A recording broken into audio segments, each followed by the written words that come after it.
Paz do Senhor Jesus, povo de Deus, iniciando mais um momento da leitura da palavra. E hoje nós estaremos lendo o livro de Naum, lendo os seus 3 capítulos, Aleluia, e Apocalipse, capítulo 14. No livro de Naum, nós vamos ver que Naum anunciou que Deus destruiria o povo de Nínive por sua crueldade na guerra. Naum, capítulo 1. Esta é a mensagem a respeito de Nínive, que Deus, por meio de uma visão, deu a Naum, que era da cidade de Ecos. A ira de Deus contra Nínive. O Senhor é um Deus que não tolera outros deuses, um Deus irado que se vinga dos seus inimigos. O Senhor tira a vingança dos seus inimigos e na sua ira os castiga. O Senhor é paciente, mas poderoso, e não deixa os culpados sem castigo. Ele anda pelo meio de tempestade e de ventos violentos. As nuvens são como pó que os seus pés levantam. Deus repreende o mar e ele seca. Deus faz os rios ficarem secos. Os pastos de Baçã, no Monte Carmelo, secam. As flores dos montes Líbanos ficam murchas. Na sua presença, as montanhas tremem e os morros se desfaz. Quando ele aparece, a terra e todos os seus moradores ficam arrasados. Quando o Senhor está irado, quem pode ficar de pé? Quem pode resistir à sua ira? A sua fúria se derrama como um rio de fogo diante dele. As pedras se derretem. O Senhor é bom em tempos difíceis. Ele salva o seu povo e cuida dos que procuram a sua proteção. Como um enchente, ele acaba com os seus inimigos. Ele manda os seus adversários para o mundo dos mortos. O que é que vocês estão planejando contra o Senhor? Ele o destruirá completamente. Contra Deus ninguém se levanta 2 vezes. Como uma moita de espinheiro, como a palha seca, vocês serão completamente destruídos. Da cidade de Nínive veio um homem de más intenções, que planeja o mal contra Deus, o Senhor. Portanto, o Senhor diz ao povo de Israel: os assírios serão destruídos e desaparecerão. Embora sejam fortes e numerosos, eu deixei que vocês sofressem, mas não farei isso de novo. Eu os salvarei do poder dos assírios, eu os livrarei da escravidão. A respeito do rei da Síria, o Senhor diz o seguinte: ele não terá filhos, e assim o seu nome desaparecerá. Eu destruirei os ídolos e as imagens do templo do seu Deus. Vou sepultá-lo, pois ele não vale nada. Vejam pelas montanhas, vem um mensageiro que traz boas notícias, notícia de paz. Povo de Judá, faça suas festas e ofereça a Deus aquilo que você prometeu. O país de vocês nunca mais será invadido por gente má. Eles foram completamente destruídos. Capítulo 2 de Naum. A queda de Nínive. O destruidor vai atacar a cidade de Nínive. Ponha guardas nas torres e vigie as estradas. Chame os soldados e prepare-se para lutar. O Senhor Deus vai fazer voltar a glória do povo de Israel. Mais uma vez a nação será o que era antes, que os inimigos levassem tudo embora e deixassem o país como uma árvore sem galho. Os soldados inimigos carregam um escudo vermelho e os seus uniformes são vermelhos também. Ele se prepara para atacar Nínive e os seus carros de guerra brilham como fogo. Os cavalos estão impacientes. Os carros de guerra correm rápido pelas ruas e cruzam as praças em todas as direções. Parecem tochas acesas, correm como relâmpago. O comandante inimigo dá ordem aos seus oficiais. Eles correm até a muralha da cidade e na sua corrida empurram uns aos outros. Eles armam barreiras para se proteger, abrem-se as comportas do rio, e no palácio reina o terror. A imagem da deusa é levada embora, e a sua sacerdotisa acompanha chorando. Elas gemem como pombas e batem no peito em sinal de tristeza. O povo de Nínive foge, como águia que escapa de uma represa. Parem, pare, alguém grita, mas ninguém para de fugir. Peguem a prata e levem o ouro. A cidade está cheia de riqueza, há milhares de objetos de valor. Nínive destruída, desperta, despovoada, coração cheios de medo, joelhos tremendo, rosto pálido, todos perdem a força. O que aconteceu com a cidade que era como uma cova de leões? Ali os leãozinhos recebiam comida, e os leão e os seus filhotes viviam seguros, e ninguém os espantava. O leão matava algum animal e repartia com a leoa e os seus filhotes. A cova ficava cheia de animais mortos. O Senhor Todo-Poderoso diz o seguinte ao povo de Nínive: eu estou contra vocês, vou queimar os seus carros de guerra e os seus soldados morrerão na batalha. Levarei embora tudo que vocês roubaram dos outros, e nunca mais os seus embaixadores irão para outros países. Aleluia. Capítulo 3 de Naum. Lamentação sobre Nínive. Ai de Nínive, cidade cruel, cheia de mentiras e de violência, onde não falta crime. Escute o estalo do chicote e o barulho das rodas. Aí vem os cavalos galopando, os carros de guerra vêm correndo. Os cavaleiros atacam com espada brilhante e lança reluzente. Mortos por toda parte, milhares de cadáveres. Os soldados tropeçam nos corpos dos mortos. Nínive, a prostituta, está sendo castigada. Bela e encantadora com as suas feitiçarias, ela conquista os povos e os prendia com sua prostituição. O Senhor Todo-Poderoso diz: Nínive, eu estou contra você. Vou tirar o seu vestido e deixá-la nua para que todos a vejam assim, para que vejam a sua desgraça.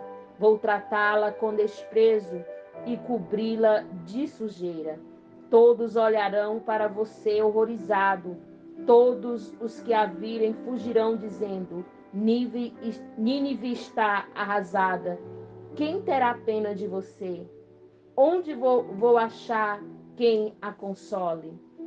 Nínive, será que você é melhor do que Tebas, a capital do Egito? Ela também era protegida por um rio. O rio Nilo era como um muro que a defendia. Tebas dominava o Egito e a Etiópia. Ela era a cidade mais poderosa do mundo, e o país da Líbia era o seu aliado. Mesmo assim, o povo de Tebas foi feito prisioneiro. Eles foram levados para fora do seu país. As crianças foram esmagadas nas esquinas das ruas, e os seus inimigos tiraram sorte para ver quem ficava como as pessoas mais importantes, e depois levavam embora presa com correntes. Nínive, você também vai ficar bêbada e vai andar atrapalhada, procurando fugir do inimigo. Todas as suas fortalezas são como figueiras cheias de figo maduros, e é só sacudir a figueira e os figos caem na boca de quem quiser comer. Os seus soldados são fracos como mulheres, e os portões da cidade estão abertos. O inimigo pode entrar à vontade, pois o fogo destruiu as fechaduras. Guardem água em reservatório para que não falte quando o exército inimigo cercar a cidade, e reforcem as fortalezas. Amassem barro e prepare as formas para fazer tijolos. Mesmo assim vocês vão morrer no fogo ou na batalha. O inimigo acabará com vocês, como os gafanhotos acabam com as colheitas. Torne-se tão numeroso como os gafanhotos. Há entre vocês mais negociante do que estrelas no céu. Mas agora eles foram embora como gafanhotos que batem as asas e saem voando. As suas autoridades, os seus funcionários, são como gafanhotos que pousam nas paredes quando faz frio. Mas logo que o sol começa a brilhar, eles saem voando e ninguém sabe para onde foram. O rei da Síria e os seus governadores estão mortos e os seus generais também morreram. O seu povo está espalhado pelas montanhas e não há ninguém para ajudá-los de novo. Não há remédio para as suas feridas. Elas não têm cura. Todos os que ouvem falar da sua desgraça ficam alegres e bate palma, pois não há ninguém que tenha escapado da sua crueldade que nunca se acaba. Essa foi a nossa leitura no livro de Naum. Louvado seja o nome de Jesus. Vamos para Apocalipse, capítulo 14. Aleluia.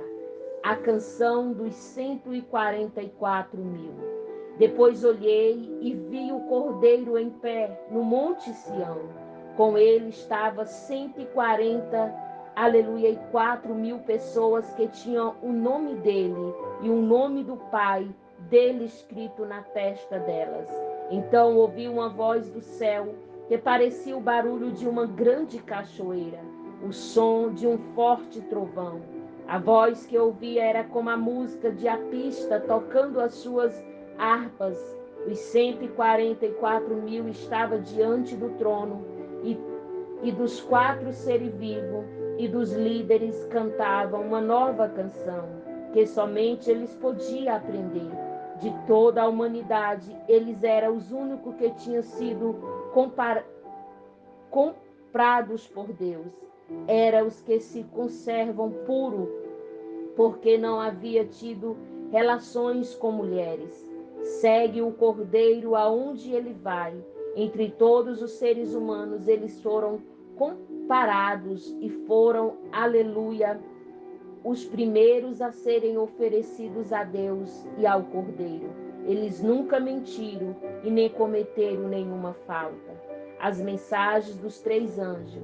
Então vi outro anjo voando muito alto, com uma mensagem eterna do Evangelho, para anunciar aos povos da terra, a todas as raças, tribos, línguas e nações.